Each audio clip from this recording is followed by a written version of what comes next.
these cute little ducks hanging out on my front door almost every morning. This is what I get.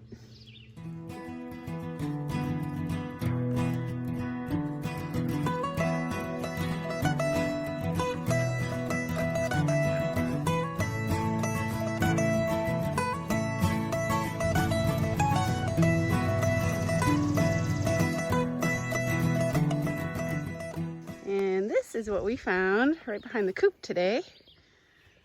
There's a beautiful big black snake. Absolutely gorgeous. Very lively. He's ready to go at it. Gonna eat some eggs. No eggs for you. I'm gonna put them on the other side of the meadow. Okay. Come on, grab my crackers. Nope.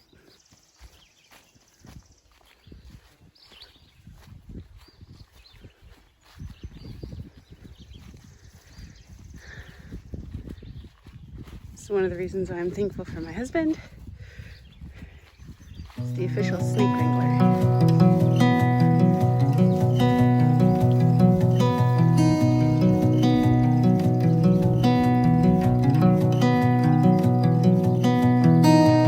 We were riding down the hill.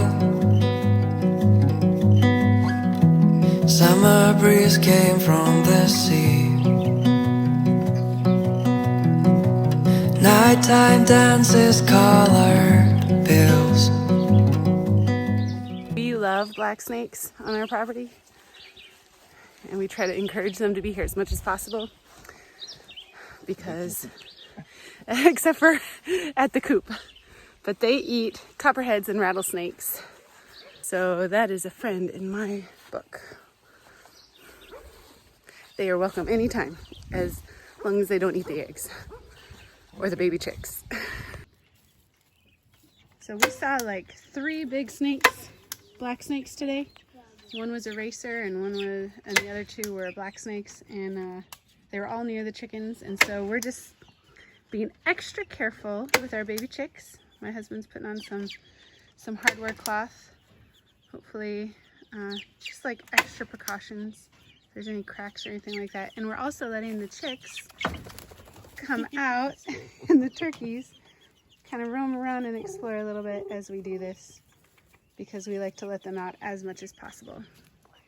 So they don't like the racket of the staple gun though.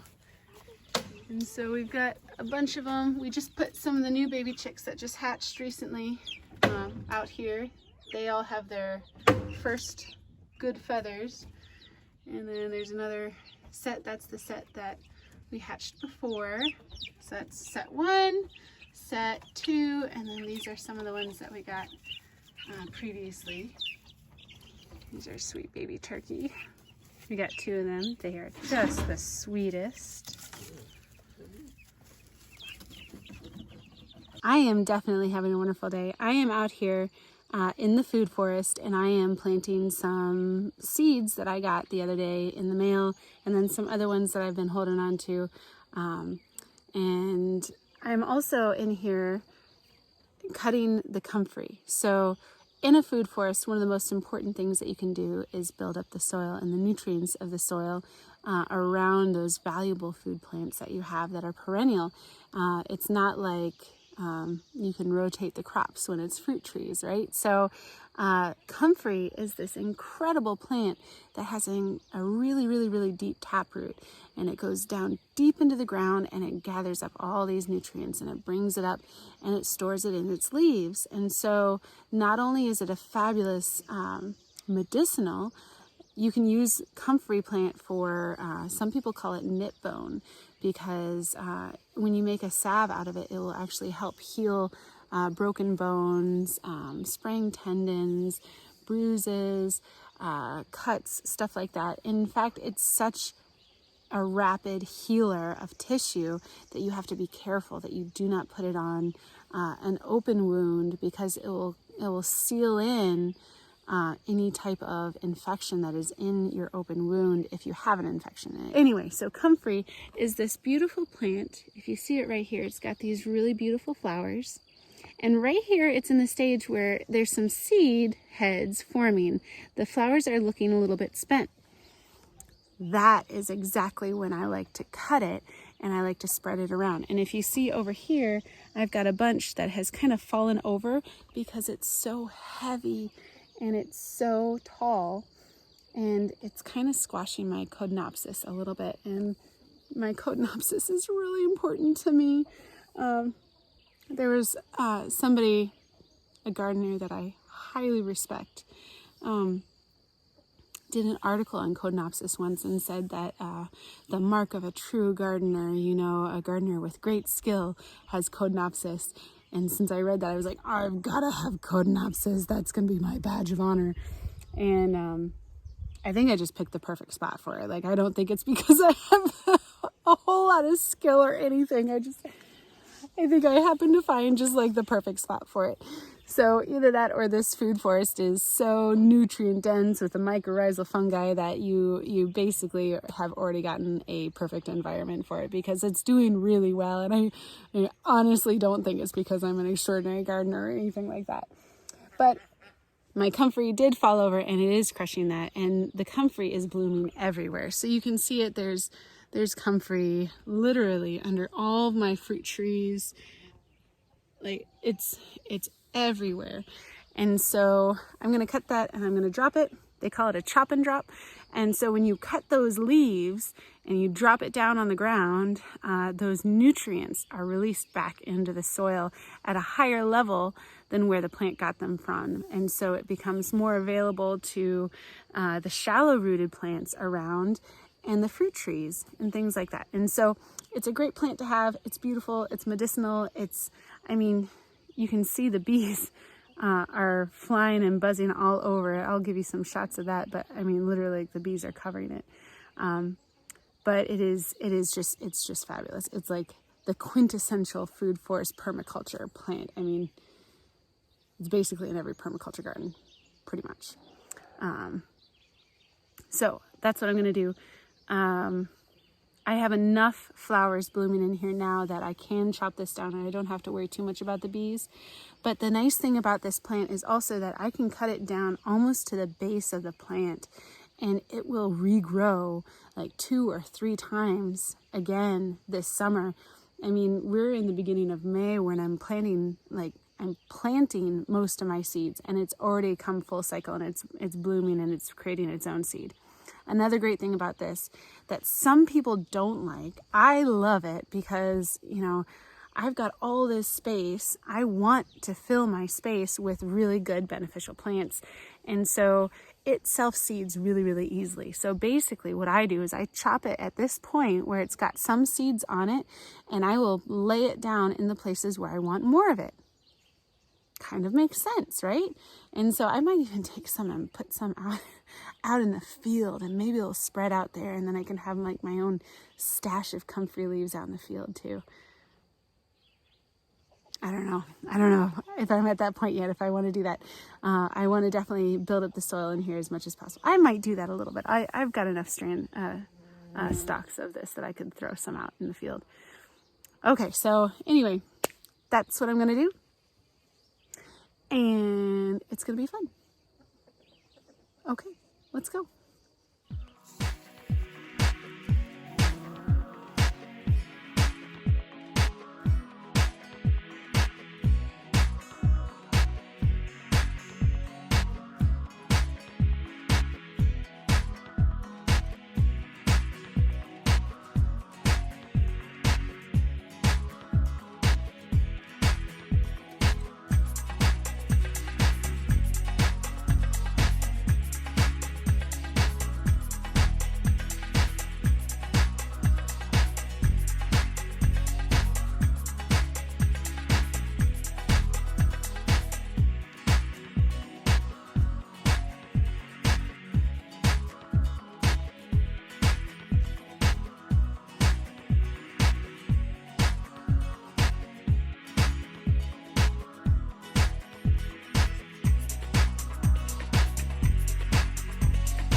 My kids are in the garden with me right now and we are eating the first strawberries of the year. I am so excited.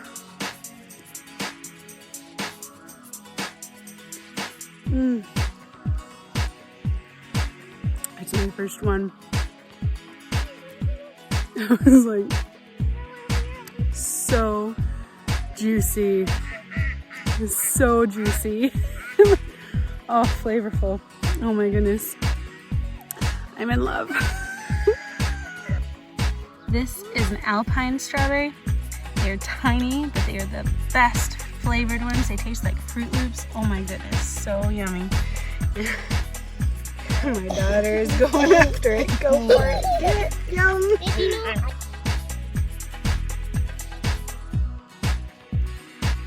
This is a early stage of a ladybug. Putting on my grapevines. So I saw this larval stage of a ladybug, which is really encouraging to me because that means that ladybugs are laying eggs here and they're developing and they're turning this into their home.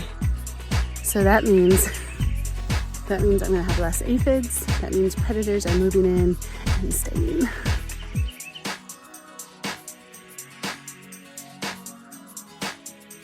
So this beautiful thing, this whole thing right here, entwined together is my Codenopsis.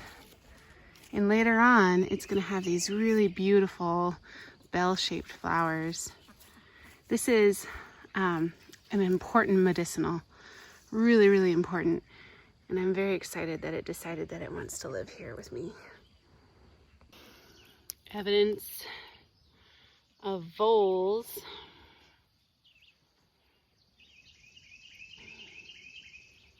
As they come through and they eat my liatris. That fig tree is popping. So most of my comfrey is this purple color, but I've been getting this pink recently, and so I'm trying to spread that around specifically because I really like that pink. I think that's really pretty. I don't know if that pink is just like a different variety, or maybe it comes from different nutrients in the ground, changes at different colors, kind of like hydrangeas. I don't know, because I only ever planted one type of comfrey in here, so maybe it's a hybrid between the white and the purple together. I don't know, but I do like the pink, and if it is a different type, I'm going to spread that around. So really, all I do is I grab, the bees are still on it, I grab a big chunk of it. You can see how much I have. This is after I've already spread some around. And I'm gonna go around and I'm just gonna put it underneath trees that I think could use an extra boost. That's gonna be my top priority. And then I'm just gonna drop it everywhere because I want good soil everywhere. And so this tree,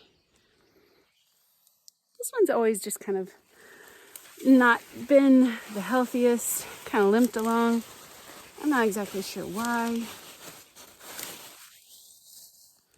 It was one of the Walmart bought ones, so I mean, could be that. I don't know, but I want to help it out. So, and especially I want to put some around this tree. The one I planted. I mean, this tree has had such a hard time of it that I even planted another apple tree next to it just in case it died. And I don't think it's going to die. It's actually producing apples this year, which is a big deal. But it just really needs some extra love. So I'm going to slather some good love on it. So if you see how much I put under there, now it looks like a lot right now. But it's really not a lot because this stuff, as soon as it wilts, it's real tiny and it flattens out. So what else could I put it around? Put it around the other apple tree. The other apple tree needs some love too. So my mother-in-law and my father-in-law they got 2 apple trees like 7 years ago. And they planted them out in the field, which is where we're standing right now. This is no longer the field at all, but it was back then. And these are, because they're still alive, heirloom apples, but they never really did anything. And nobody really knows why. The first thing that they've started doing this year, so they just started fruiting for the first time 7 years later, first time this year, and they weren't like tiny ones, but they are fruiting and they're doing good, but they just don't branch out very much. There's not a lot of growth on it, and I don't know why it took them this long to do what they're doing. The only change has been I've been dropping comfrey underneath of them for the last few years, and I've planted companion plants around it, and then put that mulch on top to create that mycorrhizal. And then I've also watered it with duck water. So maybe the new regimen of the food forest gave it that extra boost in order to become more productive. I don't know. But either way, I mean, this thing is covered with apples. And even though that thing was limping along quite a lot, it's got enough apples where the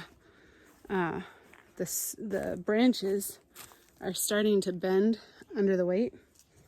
In fact, I should probably take off one of these apples.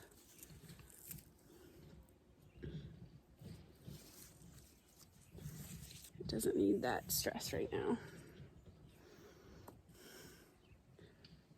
It's got, I'll take off that one too. Okay, so, and this one's not quite a strong enough branch for that. Okay, so taking off some of these apples, leaving the best ones on. But yeah, so I mean, that's the only thing that's different that I can think of is this wonderful food forest situation. Can I credit it to that? No, because I'm not a scientist and I didn't look at it scientifically, but objectively, I can make assumptions. Except for, you know what happens when you make assumptions. Let's pretend I didn't say that. Okay. So thank you for joining me today, guys, as we kind of puttered a little bit in the food forest, planted some seeds, got that comfrey down, and then enjoyed some wonderful fresh strawberries. I love strawberries. I'm so happy that it's finally the strawberry season, and we have bucket loads here. I'm so excited. Anyway, I hope you guys have a wonderful day. Thank you so much for joining me. Please hit all those buttons, you know, the notification, the subscribe, the like button. All those help out my channel quite a lot. So if you want to support me, those buttons are one of the ways that you can do that. I am so thankful for you guys. Have a wonderful day and stay blessed.